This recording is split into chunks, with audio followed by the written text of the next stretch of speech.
पासून ते खुर्ची घ्या इकडे घ्या मला मसाला बरं बस बस बस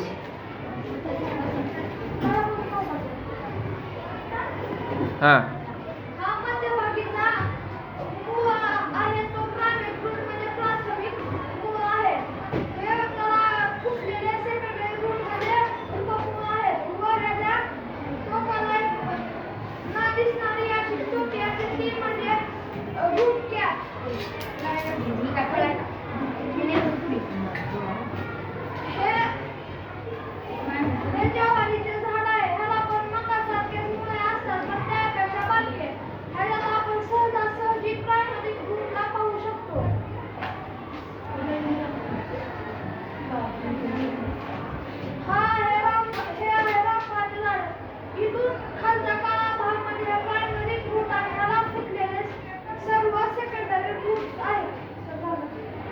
माझे नाव यश ढेंगाळे. मी इयत्ता 7वी ब तुकडी शिकत आहे.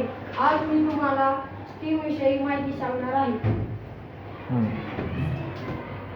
तर हे आहे आंब्याचे खोड म्हणजे स्टीम, आणि ही त्याची मुळे म्हणजे स्टॅपरूट, हे त्याचे सीड म्हणजे बी. या मुळांनी शोषलेले क्षार, पाणी व खनिजे खोड साठवून ठेवते व पानात झालेले प्रकाश संश्लेषणाची क्रियाची ऊर्जा खोडमध्ये साठवून ठेवतो व पानांना ऊर्जा देण्याचे काम खोड करतो. हे आहे ज्वारीचे खोड. ही याची तंतुमय मुळे आहेत. तंतुमय मुळे जमिनीतील पाणी, क्षार, खनिजे शोषून घेतात व खोडामध्ये ठेवतात. आणि खोड हिरवेगार असल्यामुळे त्यात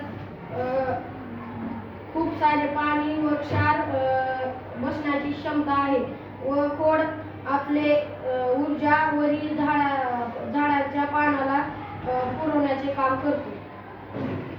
माझे नाव मी आता 7वी शिकत आहे. आज मी तुम्हाला फ्रूट या विषयाबद्दल थोडं माहिती सांगणार आहे. हे आहे पेरू.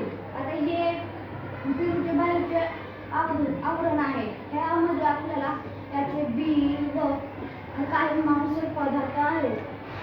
वृक्ष आपले हे झाले की आपल्या बियाचे रक्षण करण्यासाठी या फळाची निर्मिती करतो व ह्या फळाची निर्मिती